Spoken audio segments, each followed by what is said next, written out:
Okay, everybody, we're going to get started with our panel discussion. So come and have your seat. So uh, for me, this has been a bit of a surreal meeting. I'm sort of immersed in, discovery in human neurosciences from cellular physiology up to speech decoding, cognition. So it's been a really special 2 days. And thank you, everybody. Thanks to all the speakers, and thanks to the panel today and now. I think, typically, we struggle in neuroscience with scale, and we struggle with what does it mean to study something at a very granular level. How do we extrapolate that up to other levels? And we've seen really great examples of that. I guess in a different context, and in the context of kind of where I started with the opening remarks, is that we've come a long way since that first meeting, 2014, and literally we've kind of witnessed all of the stuff on the slide here over the last 2 days, and we've sort of seen all of that emerge. So a bit of maybe the exercise for the panel is to think about what that next meeting is going to look like in 2036, and I think it was Jonathan, you had in one of your slides, you're like, well, this was meeting of 2014, and PatchSeq wasn't around till 2016, and so like, how can you even, think of what 2036 is going to look like? And, various speakers have already alluded to it. We've seen futuristic stuff in, various talks. And I guess the tension that I kind of struggle with,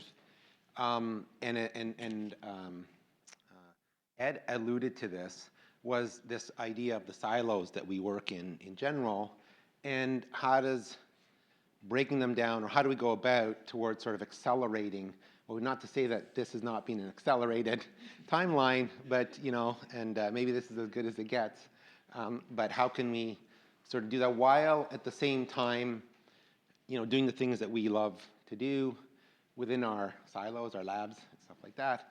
So maybe this is another tension in the context of, what can we do individually in the context of human neurosciences, and then what could we do collectively in the context of human neurosciences. And I don't want to kind of rehash kind of the things that launched, the NIH Brain Initiative, which was to record every action potential in every neuron. We didn't achieve that, of course. And then the Human Brain Project, which was, if I'm correct, is to build a computational model of the human brain. We did not achieve that either. But they were really important things to sort of frame the work that we do, and sort of have a blue sky kind of vision. And I don't want to keep talking. I shouldn't monologue, but I haven't said very much in this meeting, so I'm going to take a little bit of time. I was reminded of this, and I remember when I visited the Kennedy Space Center. And what's remarkable about this thing is that it's 2 million parts, and 2 million parts, 8,000 companies, I believe, who made all sorts of little pieces to ultimately achieve that one vision. And so, in a way, I want to sort of create that context for a set of sort of predefined questions for the panel, and then we'll have maybe some broader questions, sort of more a bit generic for everybody to sort of speak to. I recognize that, really in a room of experts in, all your fields, so this is a subset of all the expertise that exists in the room, and then hopefully we'll have some time at the end for your questions and for your thoughts. So I'm going to pick on Costas first because he gave me a hard time earlier today. So these are some. So my question for Costas was, in 2014, the idea of linking biophysically detailed cell type models to in vivo human recordings was barely a research program. You're now doing it. And so what does the future look like for you? What do you expect to see over the next decade or so, and what we'll be talking about in 2036? Right. So two things. So first of all, there's a question of I think what do computational models do and what can they do? But that question I think is almost secondary. The primary question is, what do cell types do, and can we develop technologies that link across spatiotemporal scales? So can we talk about cell types at the level of cognition? Right? Can we talk about pathologies at the circuit level with very specific cell types involved, but in a principled way. And I think this is where computational neuro can be very handy. It's not being done right now, but I think so. I'm taking a few things and I'm combining them. First of all, there's, at least in the U.S., but all over the world, there's a huge expansion in compute infrastructure going on. I think it's great. It's going into interesting applications like GPUs mostly, but I think at the end of the day, this will be great for people like that are interested in comp neuro also. There's the Allen Institute, other institutions also putting now data sets online, making them available. So given all this, I think it's amazing, but there's still the question of variability, patient to patient, individual to individual. How does this brain work versus that brain work? So what I'm looking, when I project 2036, especially when thinking about computational models, models that cover across scales, across observations, mechanistic models that go beyond correlations and basically can be utilized as a sieve. So from 30,000 or million or billion scenarios, what are the 2, 3, 4 most interesting things that could explain the connection between this data set and that observable, right? So I think that is something that models will be uniquely positioned to do, but in order to do that and frame that question, a little bit of work still requires to be done, chiefly the principled way of optimizing, generating models based on observables. So can I mold a model that is basically a whole brain model or a whole MTL model with all its cell types, all the excitability, all the cell types in there, that can also produce EEG biomarkers and answer questions, right? So that is basically an infrastructure, and there are some things that are now happening that could enable that. I think the next 10 years you'll see a lot of push on that front. And maybe just to the thesis, is there something the community as a whole can do in our individual labs versus, what can be done sort of on scale, like the community coming together? Well, I think what we're doing right now, and I think this is where, the Allen Institute and Ed has pushed a lot of things forward in a collective way. I think it's an amazing opportunity. I think at that level, I would see also Julie as an example on the more cognitive level. I think those two levels don't talk enough to each other. So I think that middle scale, that circuit level where cell types are represented mechanistically, but also predict function, the field is quite open at that level. So I think if I had to put my money on something or put some time to organize an effort, that's what I would put it. Thank you. Okay, since Costas brought it up, I'm going to go to Katherine. Because, and I mentioned to you, it's a stock question, but you can sort of massage it any way you want. So Cognitive Neuroscience 2014 was, I think, largely fMRI based. And we're starting to see now cellular and circuit data sort of getting into this mix we saw with Jie's talk and other talk. I actually had a comment at the dinner last night. It's like, I'm not here for cell types. I'm here for function. I heard that. I think that was you, Jonathan. Behavior. Apologize. I remember. Not perfectly though, obviously. So 10 years out, what are you looking at? How does all the cell typing? How's it all going to merge? And in your mind, what do you hope we'll see in 2036? Well, that's a fantastic question, and one that I've been asking myself for the past 2 days. I'll admit, as a cognitive neuroscientist who's primarily interested in thinking about the computations through which the brain is giving rise to really specific cognitive phenomenon that we often treat with very different types of mechanisms, but with that same precision as is done in the brain, we try to apply that precision to the mind and thinking about the types of operations that happen as we're thinking, and in my case, as we're remembering and forming memories. And I have really enjoyed the past couple days in learning more about what makes the human brain unique. What is it that differentiates it from the rodent models that I had read as a student and used to try to think about the way in which the brain is wired to be able to produce these really amazing cognitive phenomenon. And I'm also still struggling to be able to take some of the phenomenon that were being described in the past few days and think about, like, what does that translate into in terms of the way our mind works and the types of behavior that people are capable of producing. So, sorry, that was probably wordy, but I think that absolutely there is going to be some more integration, and we're already seeing more diverse methods, and the methods that were part of the last 2 days coming into cognitive neuroscience spaces. But for me, where the big gap often is in that microcircuit level or in the cell type level. I'm not seeing as much of that represented in cognitive neuroscience spaces. And I was trying to think about, like, what are the barriers? How could we have better connection across these levels of analysis? And I think there might be some pathways. I'm cautiously optimistic that there could be some. I'd say that not just in 2014, but also in 2026, cognitive neuroscience is still largely a behavior and fMRI field. I was thinking back to my regular memory society meeting. Most of cognitive neuroscientists who are studying memory are using these types of more coarse neuroimaging tools, and we're spending a lot of time talking about behavior and about cognition.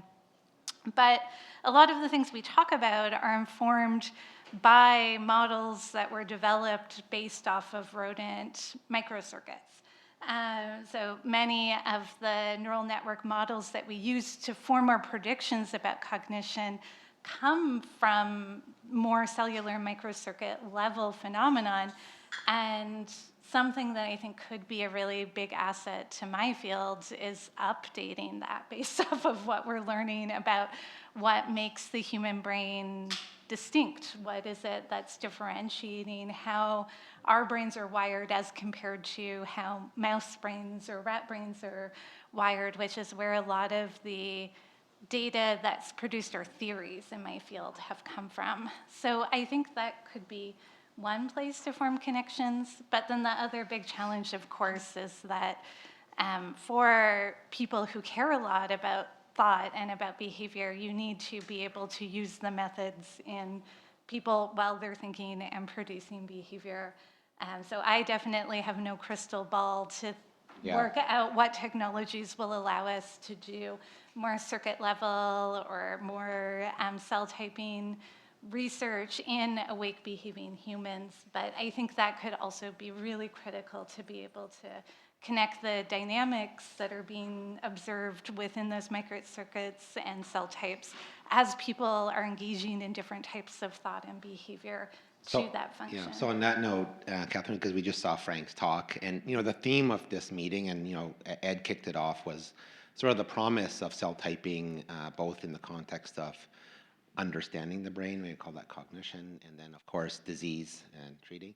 So Frank, we noticed that you don't care about cell types right now, and will you ever care? It doesn't matter for the kind of work that you're doing, and how do you see sort of? I mean, you're already doing very futuristic stuff. So how do you see this stuff going forward in time? Yeah, I mean, we're mostly focused on extracting information from the soup of neurons, and it seems like, not that we can even detect their cell types, but they probably contain kind of correlated information, and we're mostly focused on that. I think maybe where some of that stuff could be helpful is just elucidating all the little brain areas on cortex and what their circuits are, because one thing that we've run into when we're trying to move outside of hand area is very stereotyped anatomically, but as we move on to more complicated circuits like speech and language, these aren't really mapped at the level that I need them to be to understand where to put a tiny array. And so mapping out the different little areas and circuits in the human brain even is useful for BCIs. And Lucy, as you talked about, for you, unlike maybe Frank, the cell types are critically important, of course, with your work. And cancer neuroscience is emerging, and we're just seeing it sort of find its place. I don't know, maybe you could position cancer neuroscience kind of where it is right now. I think one of the cool things about it is, I guess, the promise of treatment and therapy. And maybe you could speak a bit about that and whether we'll have cancer neuroscience guiding how we treat patients in 2036. I think cancer neuroscience is an exciting field, and it's kind of just almost an emerging field. And I can see that the future will be combining cell types, combining the genetics of what we see to really understand more about the cancer per patient. So basically, there's a lot of clinical trials going, and hopefully in 10 years' time will be more advanced in the sense of doing a biopsy per patient, figuring out everything you can about that individual patient, and then treating them according to the findings. And then that feeds on to the research, where we would then use kind of the information that comes, especially from the genomics per patient, per cell, and then to try to get a greater understanding of, I don't know, what particular cell types are within each tumour and how they are themselves different. And that's something that we're trying to do now, but it's early days, and so that hopefully in 10 years' time we'll have a lot better sense of it. And just getting back to the kind of the thesis, which I'll come back to, I'll probably ask Jonathan and Ed to comment on this, is something that I think about a lot, of course, as you think about scaling up and the idea of scale and impact, using the research that we do to sort of beyond the science is to sort of create clinical impact and societal impact. Are there things that can be done across the community that would help the mission of cancer neuroscience? Labs that are not specifically doing that, but are getting tissue and doing stuff like. What are your thoughts on that? Yeah, I think that's especially crucial, and I think that we're starting to realise that more and more. So I do know that where I am, that I'm part of this brain cancer centre, where I'm the neuroscientist, and there's the immunologists and the clinicians and the surgeons, and we're kind of bringing together people of all fields, because I think to get a greater understanding of really what's going on, we need to have a great understanding of every aspect of how the cancer is affecting all the different aspects of the brain. So I think that's crucial in cancer research, but also most diseases, I would say. And I would say that that's kind of the way that many fields are going, by kind of being a lot more integrative in the approach. Thank you. So maybe this is for Ed and Jonathan, because both of you alluded sort of some of the bottlenecks or things that are limiting progress in the space.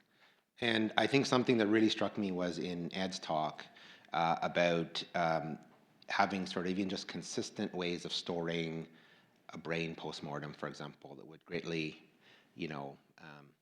speed up or accelerate some of the work. And it reminded me, I don't know if has Sean left? Maybe. So in my space as a neurosurgeon, we often have neurosurgeons who will go out to, there you are, so we'll have neurosurgeons who go out to a developing country and do a very sort of specific kind of operation, like a meningioma surgery, while those communities may not have water, or antibiotics or stuff like that. So I think, we all sort of kind of revel in the things that we do individually. And maybe you guys can help define what those are. What is it that could be done, in everybody's lab or at everybody's site? What are things that could be championed? And maybe these are the low hanging fruit, but they have huge value to the neuroscience community. What should we be doing? You want to start? was going to defer to you. I had a feeling that you might want to say something about brain banking. I'll take the postmortem brain, and you can take living tissue.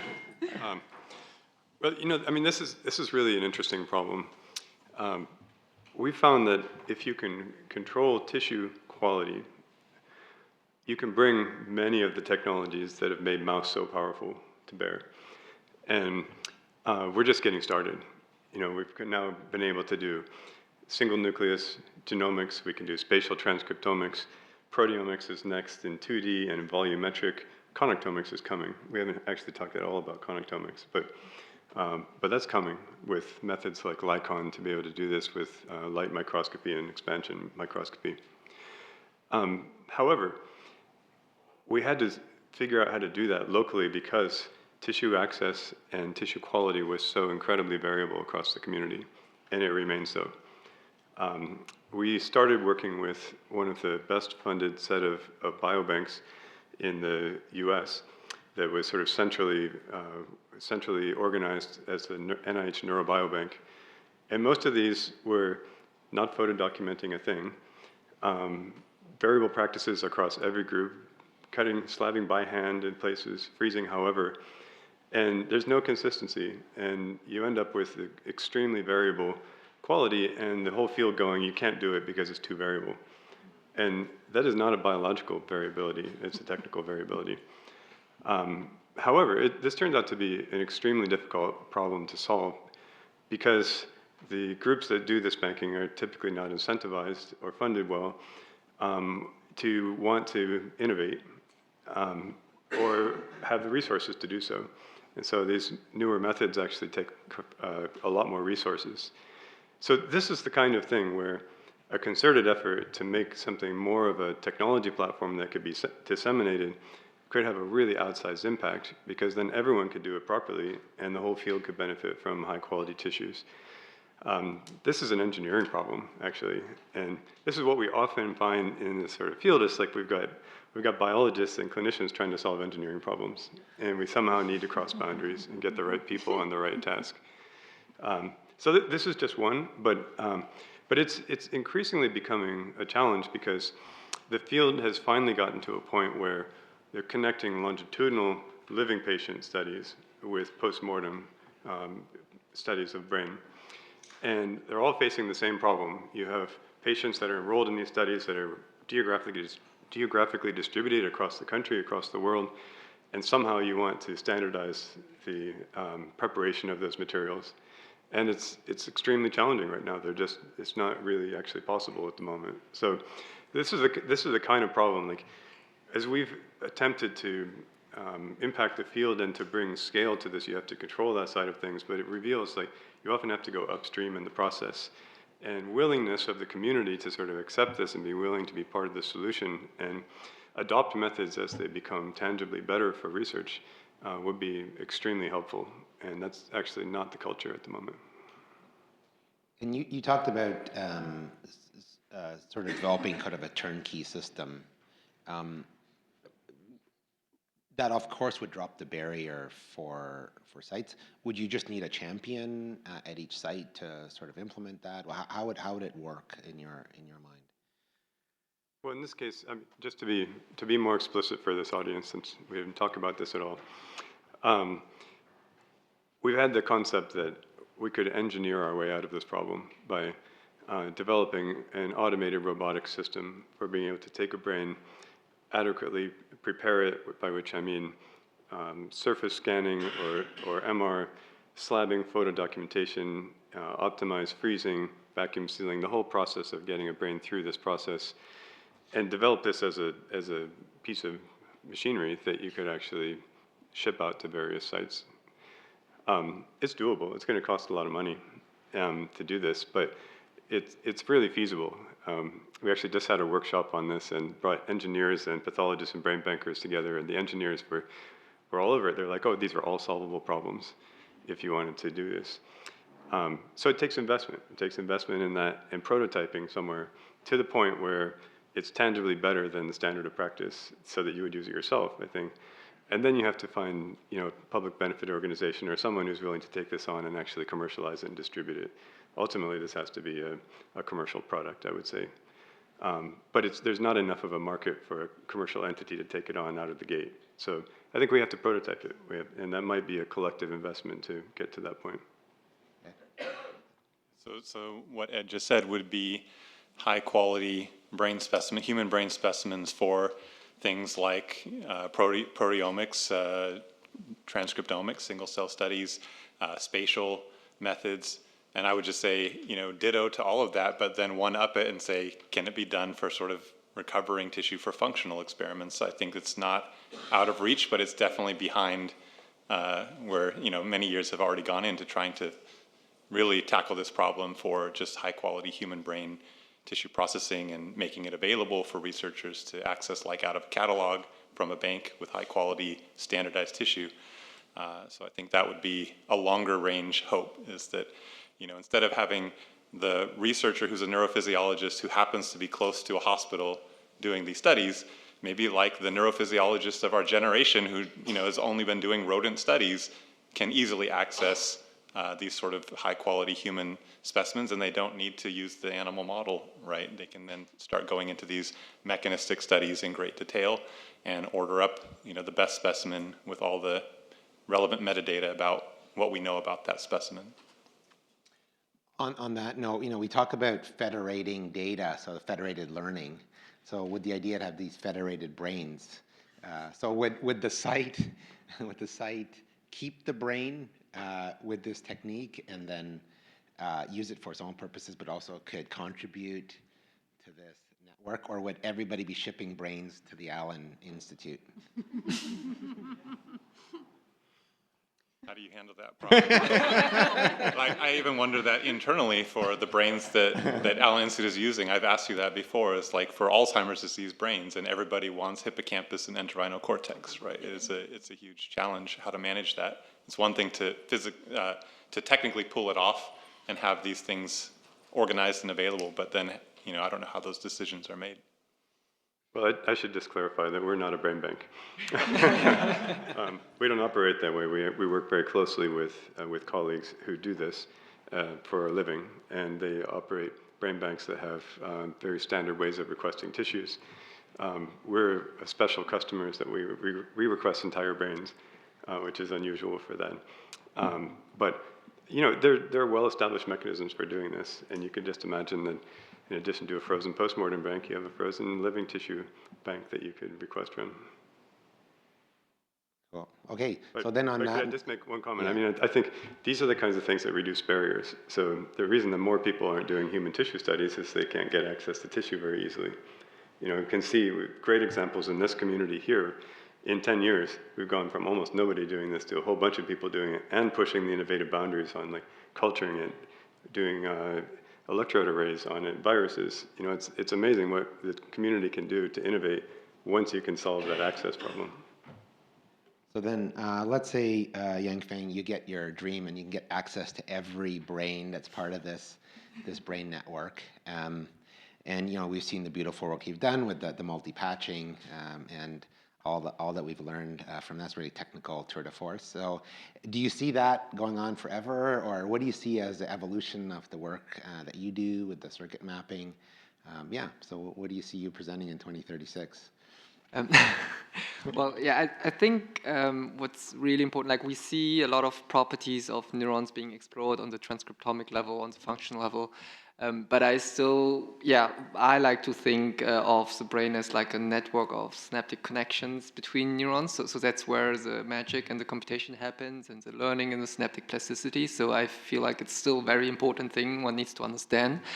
And I mean, there's been a lot of work also by the Allen Institute, like in tracing long-range projections, like how does region A connect to region B, and just most of the synapses are just still very local, so these dense local connections, I do think there's a higher order logic to them that one could try to understand better, and there are EM connectomic approaches. I think they can be scaled up, so it would be very interesting to see what comes out of them, but those still are structural data. So right now, there's still no other way to infer function on synapses, except for using paired recordings. And of course, this can be, I think, yeah, so to bring it up to the next level, I think it needs to be coupled to all the other kind of modalities we have.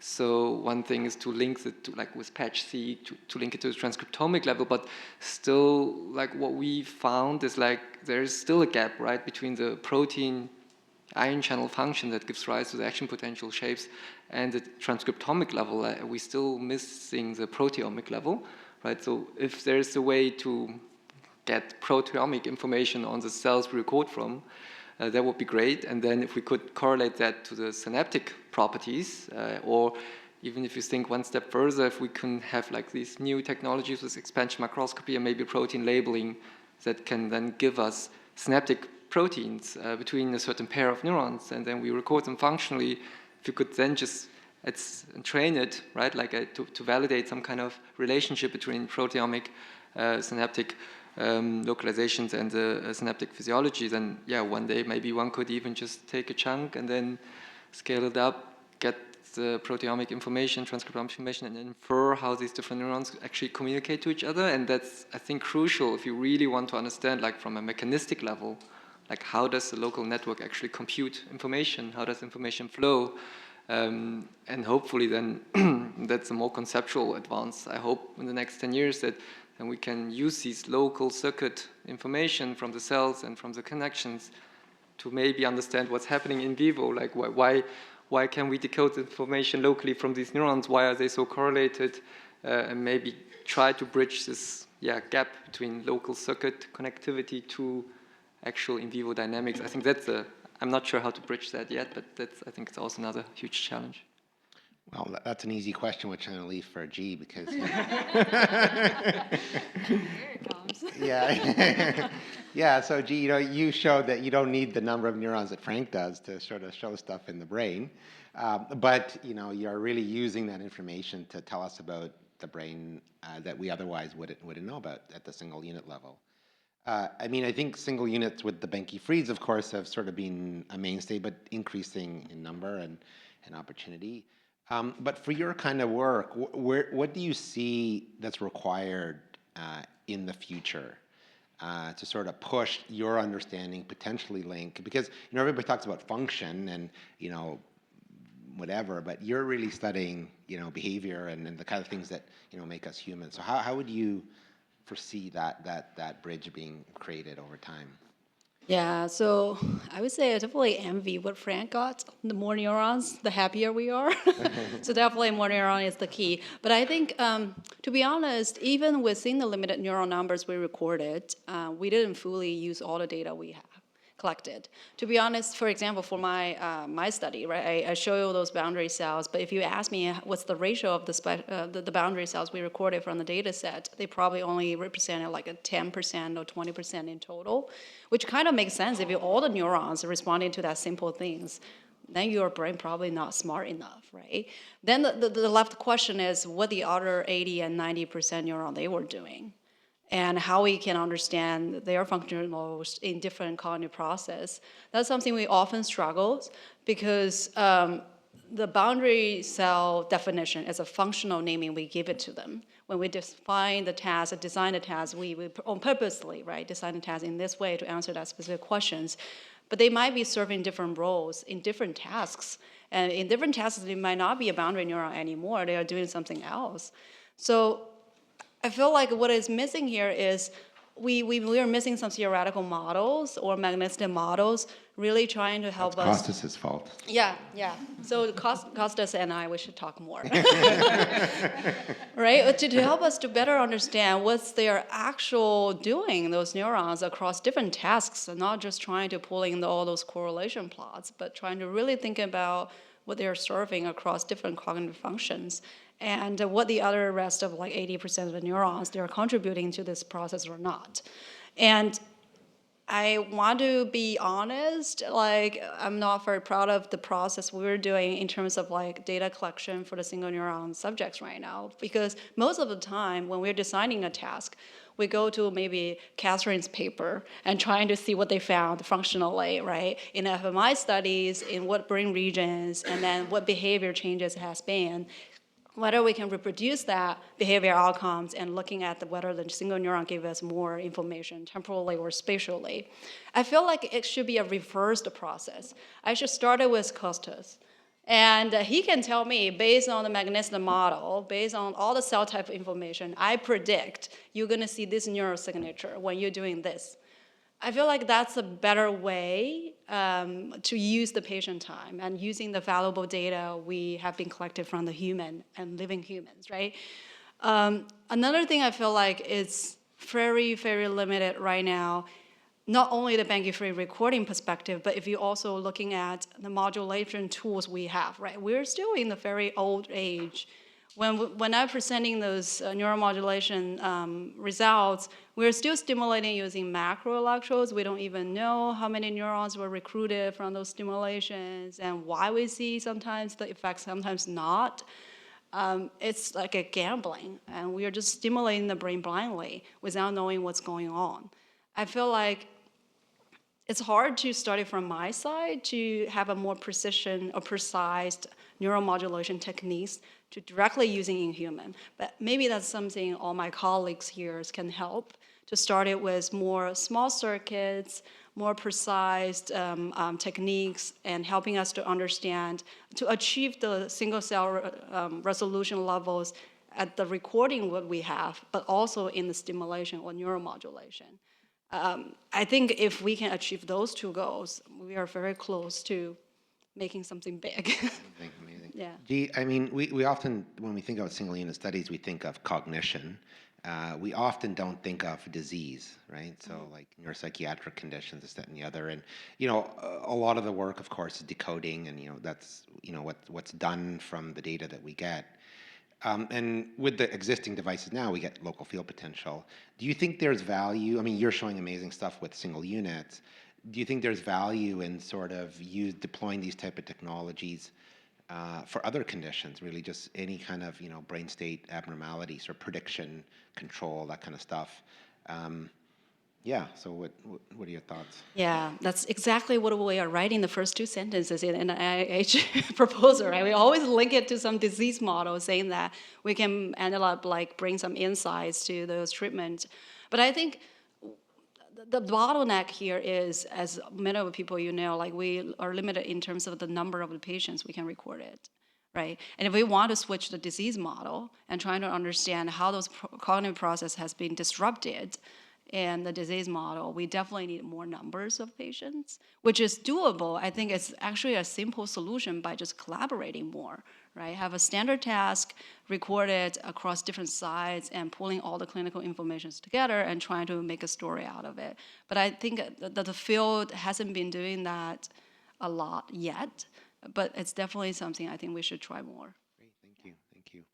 I know we only have 15 minutes left, and as I mentioned, you know, we really have a room of experts. So I want to open it up to the floor. If you guys have questions, comments, anything that you think we should do collectively together to sort of speed up the process of human neuroscience. Maybe I'll throw one question out. Is human neuroscience a thing, or we just should call it neuroscience? Like, is it, is that kind of, is it redundant? No, so. Humans doing neuroscience? Okay, so one sec, Peter. I'm going to ask Robin. Robin, you had something to say? Okay. Okay. I am not one of the experts in the room, but I have a question for the experts. I am also a cognitive neuroscientist. I am one of Katherine's students, and this past couple days has been awesome. I've learned so much. And I think it's really cool that there are clinicians and molecular biologists and neurophysiologists and cognitive scientists here. And so I want to take this opportunity to ask you all, anyone who wants to take this question, is like, why for you do you want to integrate across scales? Like, what is your goal for that? I could imagine, like, I mean, integration for integration's sake could be really cool, but I could imagine there might be different ways of thinking about this from, like, if your goals are more clinical or explanatory or predictive. So that's very broad, but if anyone has any thoughts.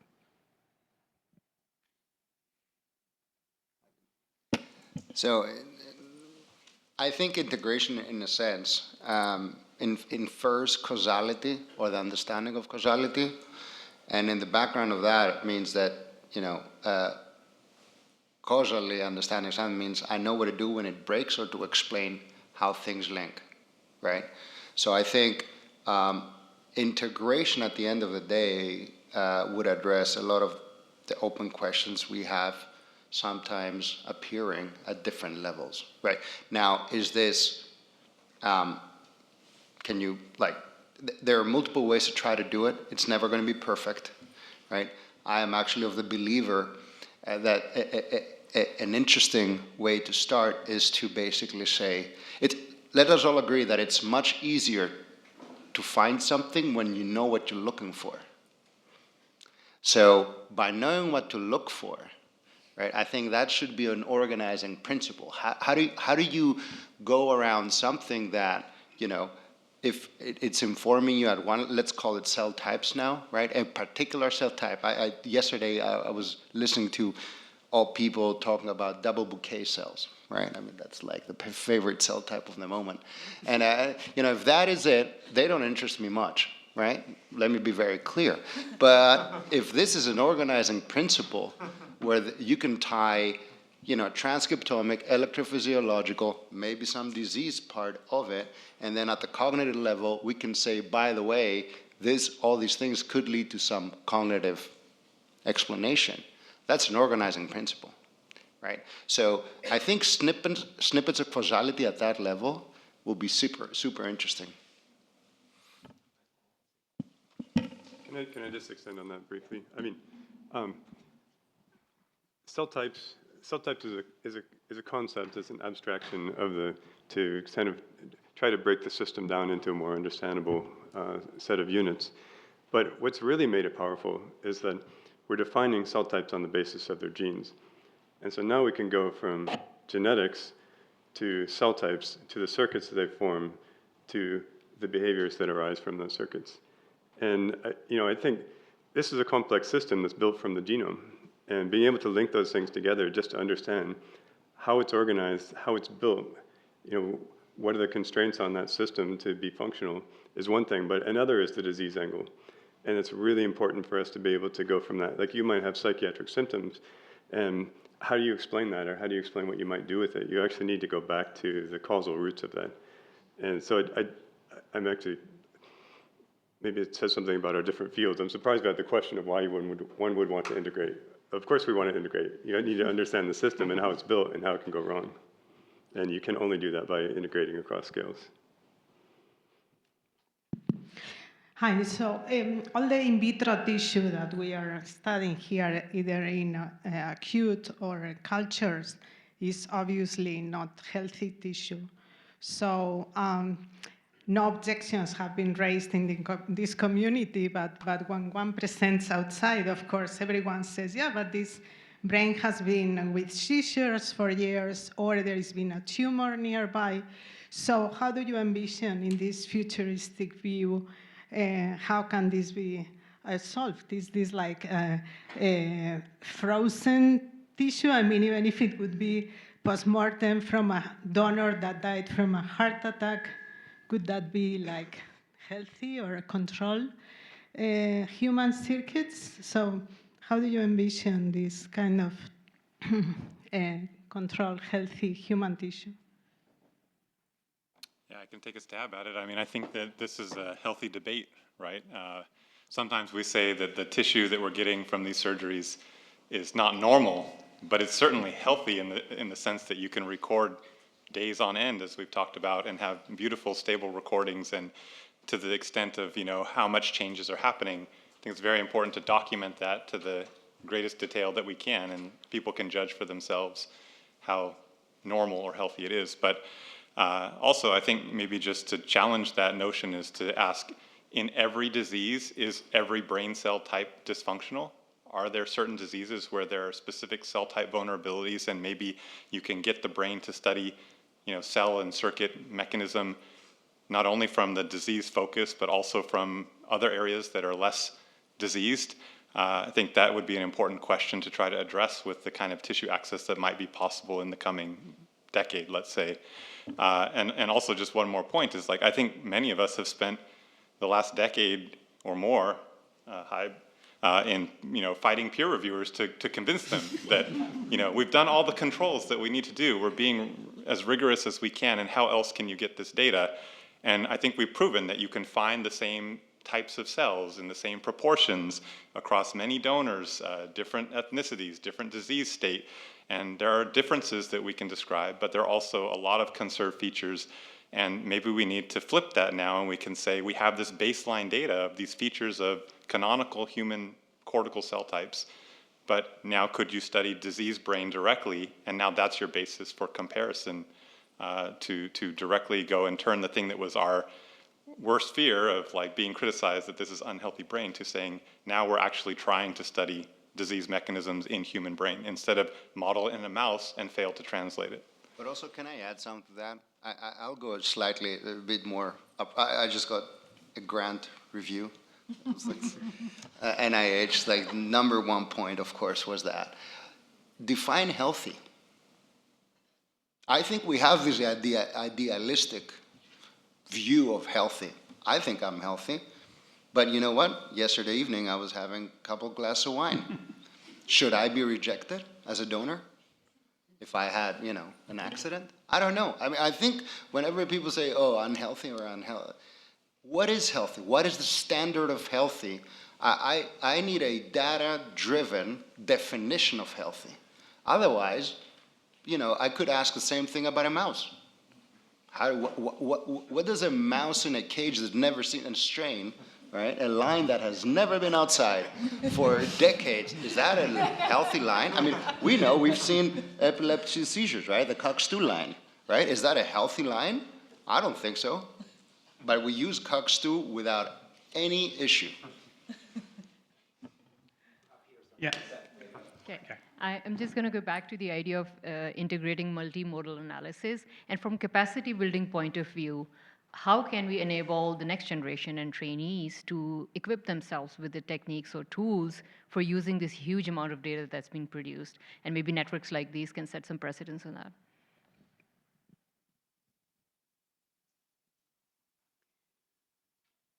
Well, I guess I'll take one stab at that. I mean, we saw some examples today of when the sort of knowledge that we're getting and the technologies advance to the point they become commercialized and then they get adopted. So Xenium, for example, now allows anyone in the world to quickly get a very high resolution molecular and cellular understanding of tissue that has been a boutique artisanal thing for many, many years. So I think that it's going to naturally happen, and it's happening at a really accelerating pace now because of technology development. That the 10x platform just came out with a new version that now lets you do 18,000 genes in a tissue slice all at once, and it became a discovery platform overnight. So I think we need to be willing to adopt these things very quickly, and encourage our trainees to do so, because the more information that we get, the better we understand this complex system, and the tools are coming now to do that. And, So- sorry. I would just say also to encourage your trainees to collaborate and to talk with as many people and to really, discuss your data. Also to realise that you can't know everything, so that's hence why to collaborate widely. So my question follows up on this. I'm a retired professor, and but I've gone to 40 years of neuroscience meetings and seen a lot of things. One thing that really impressed me a couple of years back was there was an animal facility doing routine CT scans of the brains, and he found this one rat where there was a huge cyst, a huge volume, I guess hypercephaly, and all of the lateral was compressed, but this animal behaved perfectly normally.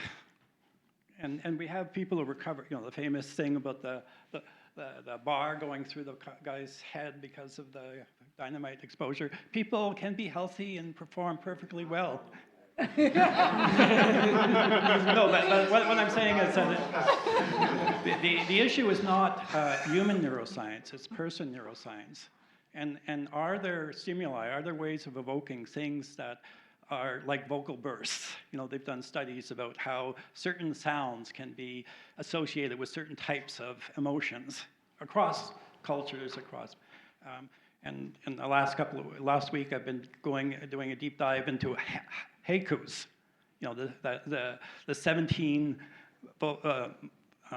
sound poems that start with a setting, then there's a middle, but then there's something that leads the person to just not attend, but to think of other things. You know, what was implied by those words. So so it's not that I've changed from being attending on this to attending on that. I'm attending on nothing. I'm going back to where inspiration comes from. And maybe we need to go back to many of these cultures that are not just about getting into a Zen state, but to cause this 10 seconds of a beginning, a middle, and an end leading to an emptiness. And that, the capacity to get into that state means that you're not lonely, that you're well-being, you have a good sense of yourself, you're not scared by that emptiness. And these types of questions can be heard from patients, not necessarily by talking to other people. And anyway. I go, perfect. Well, thank you very much for the whole panel and the conversation. I have a question that is regarding the integration of human neuroscience with animal neuroscience and with alternative models. Because I think that I have the impression that in human neuroscience, and maybe this is a phase that is necessary, a lot of the experiments have been replicating the results in animal models. Some of them they do, some of them they don't.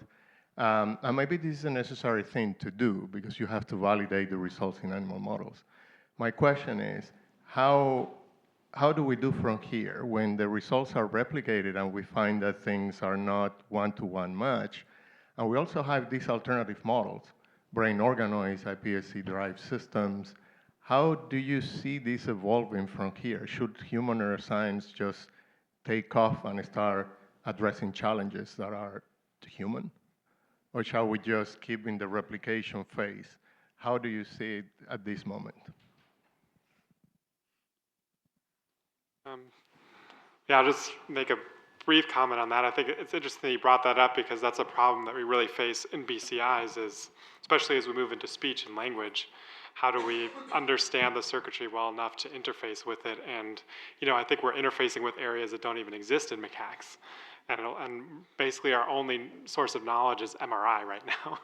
fMRI is pretty much what we rely on. And yeah, I don't know what to say beyond that, but it's definitely like, you know, we're living in the human-only world and the human-only land. And I guess I would just say that, you know, I wish we knew more than just fMRI. I wish fMRI wasn't the only thing we could really use as BCI engineers to understand these different brain areas and things at the level we need to interface with them medically. I think if we could bring more of this like cellular resolution knowledge to understanding the different brain areas involved in these functions and stuff and how to target them, that would be useful for me. Yeah, maybe I can follow up for the cellular level cross-species comparison. So I think yesterday and also today we heard a lot of talks, and I think a lot of the things we're just trying to understand now we see are these scaling rules, right? Like a lot of differences are just apparent or inherent because the neurons have been scaling and the brain has scaled up. So I think then it's just question like, it's just a pure scaling that's leads to some unique human cognitive abilities, or is it some added complexities that's there? So I think that's what we're trying to disentangle right now, right? Like which electrophysiological properties are conserved, like many of them are, but then there's this increased diversity of cell types and increased morphological complexities. So I think we just need also to do a lot of the same experiments just to know which things arise from which principle, and that gives us a better understanding maybe of what makes a human. Could I take one other stab at that, though? In case you can't tell, I'm kind of a reductionist. So, you know, starting from the genes, we have orthologous genes, and we're able to actually compare across species. The same turns out to be true at the level of cell types. We can quantitatively align homologous cell types with these single-cell transcriptomics, and it's really pretty incredible down to a certain level of resolution. There's a mammalian blueprint. We're basically the same as a mouse in terms of the complexity of cells, down to a certain level. Now, beyond that, you start to see species specializations. They manifest in many, many different ways, proportions, expansions of certain types, all kinds of phenotypic differences, for example. But we're able to actually make those comparisons now. And so you really can see at what level you can align to a mouse. And the technology expansion has finally let human kind of lead the way a little bit. We actually published the first whole brain draft human atlas before the whole brain mouse atlas came out for the first time. In looking at Alzheimer's, as I just tried to describe, the phenotypes that we see in the human disease are not recapitulated in the mouse models. So I think we have to lead with human at this point. Like we have, especially in the disease space, we have to understand the ground truth, and then you try to model it instead of the other way around. And can I actually take another similar claim, very different approach? I mean, the other axis, except the genomic one, that one could think about is computational principles, right? So think about something very simple, grid cells. Simple. Now it's simple. They exist in rodents. They've been suggested also to exist and shown to some extent to exist in humans. So in that sense, there is a nice parallel where one can think of, okay, here's a computational principle that I can go dig deeper because it sort of translates to some extent. So another way to think about, human versus animal is if you can start from the human, but, look at computations, if we're not looking at disease, but look at the computational principles, boundary cells, for example, right? Is there an example of that in a rodent? And they're basically be led by that, right? To go deeper and try to find something that sort of like generalizes. But then if you find, whatever you find, the assumption is if it doesn't go back to human, it's still interesting, right? Because you can draw that direct line of thought. That's another way, the non-genomic way of looking at it. I want to just follow up with this point one more time. I feel like it's very similar to record, similar thing like a recording EEG signal in the brain, right? You always need a reference channel. Otherwise, you don't know the value you are getting is big or small. I think what Costas mentioned is when you see the commonalities, then you can start looking at the unified computation models that explain everything. But when you see the differences, that's the opportunity, right, to understand the cross-species differences. And it's nothing right or wrong, but it's just something helping us to understand revolutionary why there are some differences there. So I think animal model and comparison with humans is also equally important. I'll leave it to you, Jaideep, last comment. I get to close up. Thanks, Taufik. First, Taufik, thank you and your whole team. This was a fantastic conference. I was in and out of the talks, but what I heard was amazing. So thank you to all of you for coming. Let me just add 2 points. I'm a neuroscientist. I'm not a human. I'm a human neuroscientist, but I don't study humans. Some might question that statement, but anyway, I had two thoughts. One is that I think in order to really, really push this field, it's going to require scaling in a way that we've not seen yet in neuroscience. And I think many of your challenges are going to be structural. I think what Alan Brain has been able to do has been eye-opening, but I'm not sure whether that maps in academic groups. And I think part of that is that academia and the science enterprise have to change their incentive structure. Taufik, I was struck by the picture you showed and how 8,000 companies worked. Their incentive was profit. Our incentive is credit. And so until we figure out that credit assignment problem that we have in academia, it's going to be very, very difficult. But I think we have to keep pushing and working towards this, right? Because this team science approach is going to be the only way we're going to solve this. My second thought around this, listening to talks and just following the field a little bit, is that, and I appreciate the challenges with human, but we have to move beyond cortex. It's a big, deep, thick brain, and if we want to really, really understand humans and the emotional substances and all the messiness that makes us human, we're going to have to get into deep structures. Part of that is my bias. I study the hypothalamus. I think it's really important. But I think as a field, we have to try to get there. So, thank you. Thanks, Jaideep. For those of you who don't know, Jaideep's the research director of the Crumble Brain Institute and also the enterprise director of all the research institutes at UHN. So, okay, I think we're at 5:05. So I want to thank the panelists. Thank you so much. I want to thank all of you for coming. It's been very special for me personally, hopefully for you as well. And I guess 2028 is already set. So we'll see everybody there. I do want to thank all the organizing committee and the volunteers who've really made this a seamless meeting with all the amazing swag and the visuals and the organization. So thank you. So thank you.